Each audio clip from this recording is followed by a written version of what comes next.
Hi everyone, Sara here to tell you about another book I just read called Startup by Doree Shafrir. This book came out in 2017 and is 295 pages of satire and domestic fiction.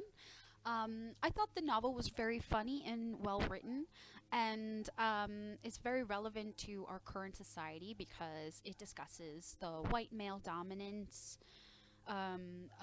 culture of tech startups and millennial culture, and it was published right in the middle of the Me Too movement, I think, and so the author was able to tie in the issue of sexual harassment in the workplace as well.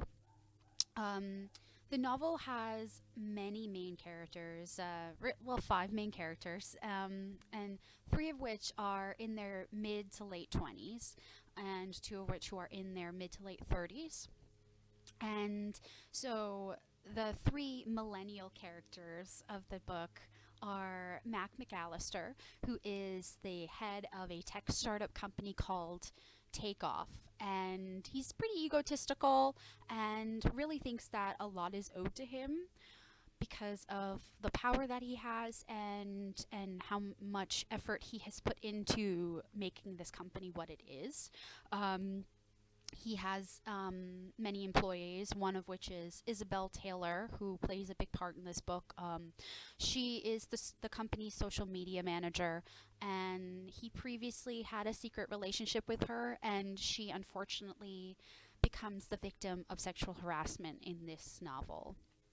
Then there is Katya Pasternak, who is not an employee of Mac, but she is an online journalist for a tech blog called Tech Scene, and she's constantly looking for the next big story to prove herself to her company managers and to her boss Dan. Um, they're all the millennials of the group, and then there are Dan Blum, who is Katya's boss, and he's in his late 30s. And he holds a pretty big vendetta against the tech culture and Mac McAllister himself. Um, he is pretty egotistical himself, even, and he has a problem keeping it in check.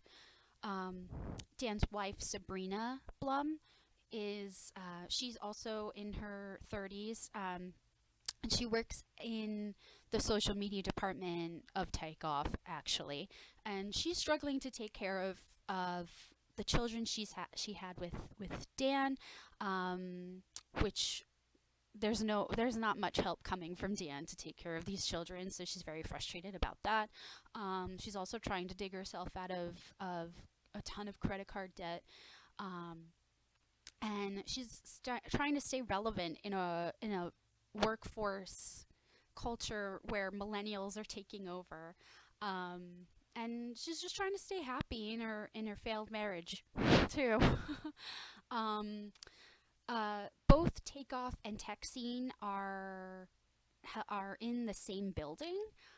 They operate out of the same building, and these characters are in and out of each other's circles for many reasons.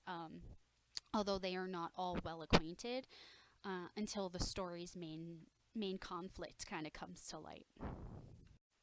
So Mac's company has been really successful so far, and it's quickly running out of money because it was just a tech startup, and he started on venture capital.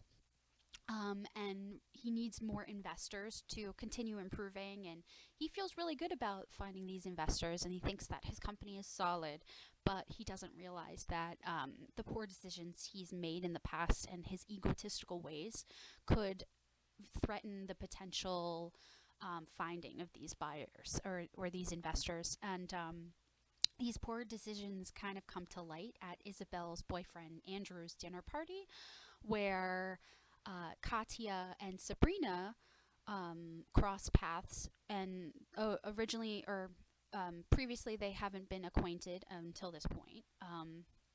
And they both see some text messages that weren't meant for their eyes on Isabel's phone, and they realize that she has been dodging some unwanted attention and advances from her boss Mac.